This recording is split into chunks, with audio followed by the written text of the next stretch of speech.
Watch this video if you're buying an artwork and it makes you wonder, is it worth it? There is no such thing as a good or a bad art, but there is such a thing as overpaying for art. You don't need to have a good taste or you don't need to read a lot of books. You just need to get some more information to understand whether art you're buying is worth it. My name is Dasha Ivnitsky. I'm an art marketing consultant. I have been working with galleries, museums, and art fairs and artists for more than 10 years.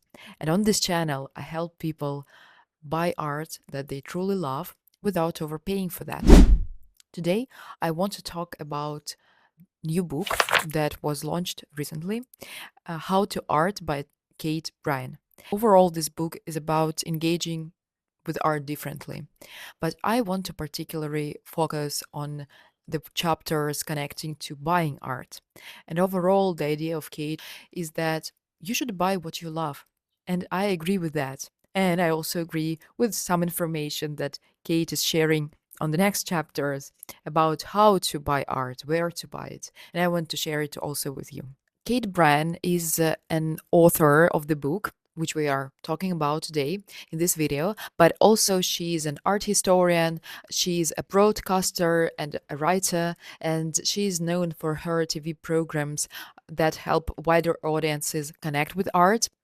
And she is the person who is building art collections for the Soho House. If you ever ask anybody from the art world what you need to do to buy your first artwork or maybe to go further in your collection, they would say that you need to go to as many museums, galleries, and art fairs as possible so that you would develop an eye.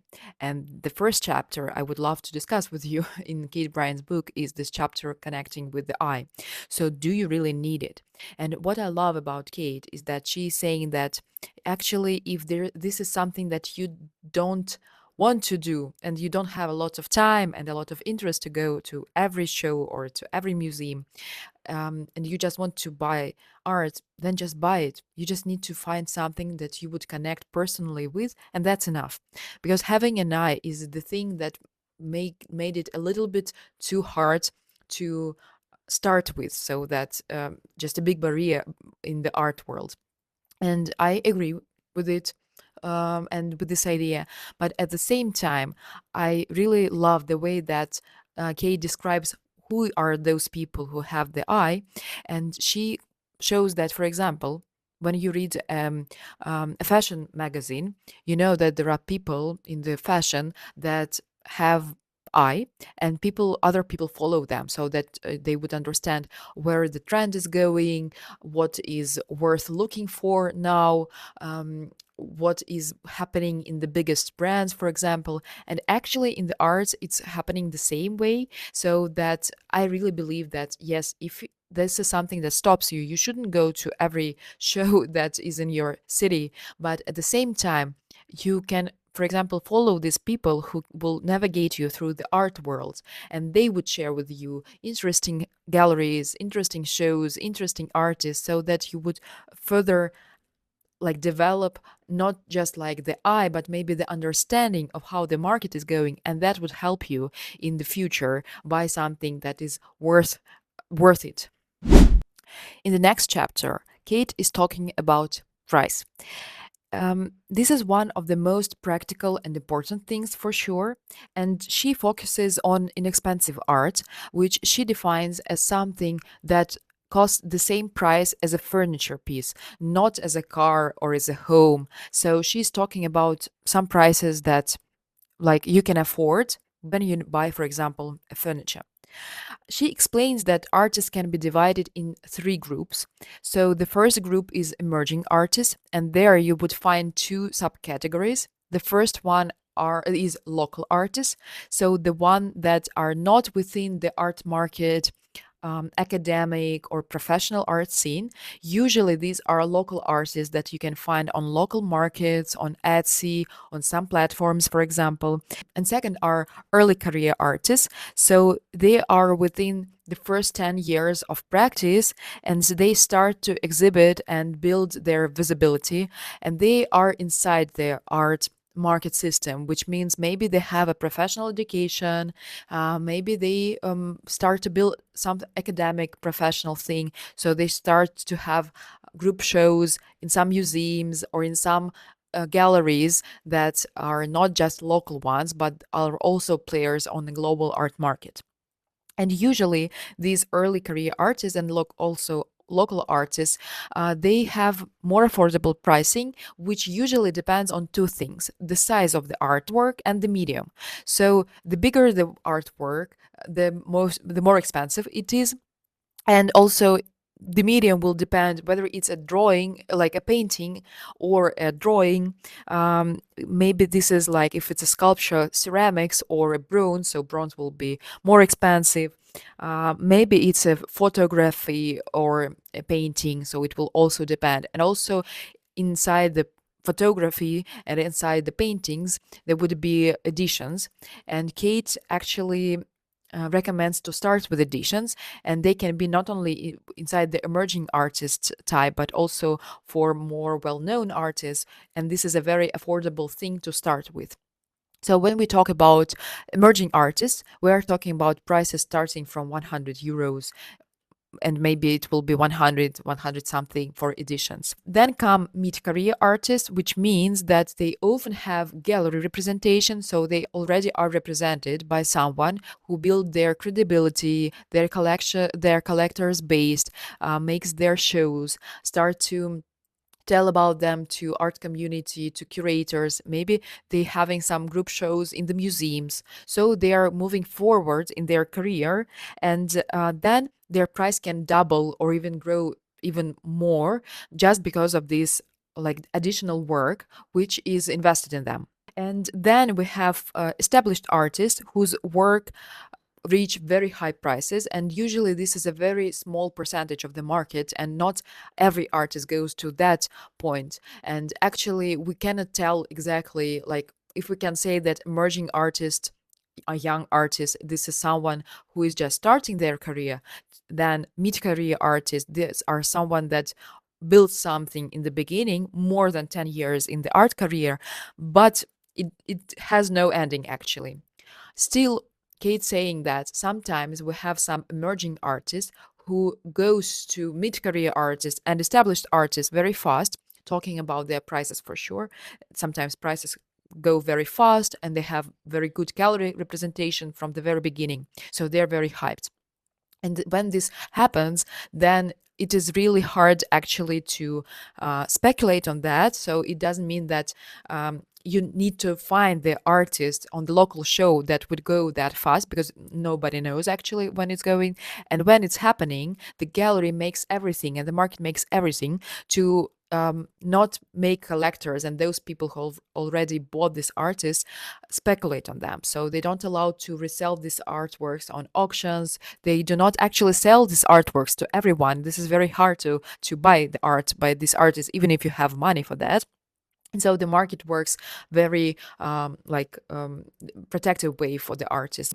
So why I'm sharing also this, firstly, because I love the way that Kate categorizes this artist. This is a very good categorization, which we will meet in other books I would cover about buying art. But also, I like the way that how she explains that actually the speculation on younger artists is not a very good thing, and that actually the market protects young artists also from that speculation. So in case you just want to buy someone and then resell them for millions, this is not actually happening, unfortunately. And you do not need to buy art just to make money or to invest money. This is a very this is something from me, not from Kate, from the book. This is a bad idea, but actually you just need to buy the artist that you like, and you just need to understand the pricing, how it's made. So it's made based on the stage of the career of the artist, on the medium, and on the size of the painting. So overall, what Kate is saying, that you can buy your first artwork, or maybe your first like conscious artwork, even for £100, if this is an edition, or maybe this is an original artwork by some local artist, or €1,000, pounds. She's talking about in pounds. it doesn't matter. And actually what she is saying that nobody she believes that nobody needs to spend more than 1000 pounds on their first artwork. And then I love that this quote that she shares about that, also about this transformation that usually collectors are making after buying their first artwork. What she's saying, so I know many major collectors. By major, I mean people who have made collecting art almost a full time occupation, who share a similar story about how they began. They bought their first work for about 1,000 pounds in today's terms, which felt like a lot to spend on art. They remember the thrilling sensation of having acquired something, satisfying a desire, fulfilling a wish to be an owner of an artwork which they thought was devastatingly beautiful, or really very clever, or reminded them of something they loved, something that made them feel seen, something that expressed something about their life that they couldn't put as well into words. I loved the way she describes this transformation the person makes after buying their first, maybe serious artwork. Another very valuable part of this book is the chapter called Where to Buy Art. And actually, this is the question that I'm being asked more often than anything, where to buy. So she talks about this art map of inexpensive art where you can buy it. So first thing is open studios, where artists open their studios, and usually these are some organized events in some cities, in bigger ones. For example, I live in Berlin, and here it's not something that you have like an open studio day in Berlin in every studio. So it's something less organized, I would say. But if you follow some artists, or if you follow some places where artists work, so you can find these open studios days. So you can ask questions, explore without any pressure, also learn something about artists. And this is a great moment to start buying art. Second one is emerging galleries. So these are smaller galleries where you can find emerging artists. So artists who are in the beginning of their career, and that's why the prices are lower. And also emerging galleries, they're very open to newcomers, very open to people who start buying art, because these are their target audience. They also someone who is starting. They're selling someone who is starting, and they are welcoming those who is starting buying. So this is a very good place to start building actually the connection to the art world. Edition galleries are galleries that are focusing only on selling editions by established and well-known artists. And sometimes this is a very good thing to start buying art. But I'm from my side just would add that I'm a little bit uh, scared to buy like art in some of these shops, because most of them sell, I don't know, like editions of Picasso or Matisse, and nobody knows whether um, they are um, actually by Matisse or Picasso, or they are just copies by some other masters. So I would never buy that without knowing. But she's talking mostly, Kate is talking mostly about edition shops in London and New York, which are selling like living artist artworks now. And so she's like giving some examples. So in case you're interested in London or New York, you should check them out. Fourth place is museum shops. And actually now a lot of museums start to work with artists to make their editions, to sell some of their maybe prints, maybe some even merch things. But this is also a very good beginning, especially if it's some objects or maybe some small sculptures or maybe some ceramics. So you can look there.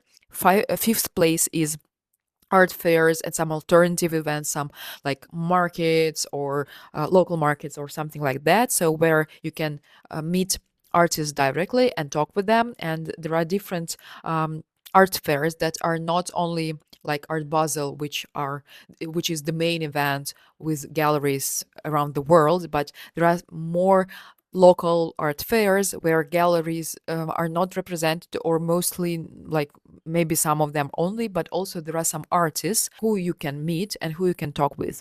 Sixth place is graduate shows. So in Germany, they're called Rundgangs mostly, but it's like graduate shows of the students or graduates from the art institutions, art universities, and you can discover them at the very beginning of their careers, and the prices are the lowest. And also, the, I guess, seventh place is online platforms and Instagram, which is the most easy thing to start. And also, you don't need to, if it's an online platform, you don't need to understand how to ask the price. You for sure know from the very beginning that you can afford or you cannot afford it. On Instagram, it's a little bit harder because you still need to ask the price and like have some connection with the artist, maybe ask some questions, but still, this is a good place also to start to find local artists, to find emerging artists, to find students from art universities. So that's a good place. I think this is an excellent map of the opportunities of inexpensive art in the art world. And actually, I do not have, I think, in my mind anything to add to this. This is a good start for everyone. So, probably this is everything I wanted to share with you about this book. I really believe that it's worth reading for everyone. Either you want to connect with art or you want to maybe start buying art. It's a very good start. Not all the parts will be relevant to you if you're already in the market, if you understand something, if you go to some places. It's a little bit basic sometimes, but the parts connected to the art buying is amazing actually. So I really love the whole Kate's like idea and also her message that you don't need anything to start buying art, just start. But me personally, I believe that to start something, you need to learn a little bit, just not to overpay and just to understand how it's working. Because, yeah, you can buy anything that you like, anything that your heart follows. But I really believe that when you choose something that your heart follows, you really want to find this rational part to understand, okay, is it worth this money or not, in case it's something that you need some time to decide, in case it's the sum of the money that you just you don't have like that and you can spend a lot of that. So if it's something very cheap for you personally, then you just don't need any information, just buy whatever you want, as many art pieces as possible, and support the artist. But if it's something that makes you think, okay, can I afford that, and does it like, is it worth it, then I think you just need a little bit more information, and this book is a great start for you also. So, if you want to start buying art more confidently without overpaying, please subscribe to this channel and like this video because it helps to reach more people like you. And please share in the comments, what was your first art piece that you bought? What was your transformation? How did you feel about that? Did it change your life? Did it change your perspective on the arts? I would love to hear more about that. See you in our next video.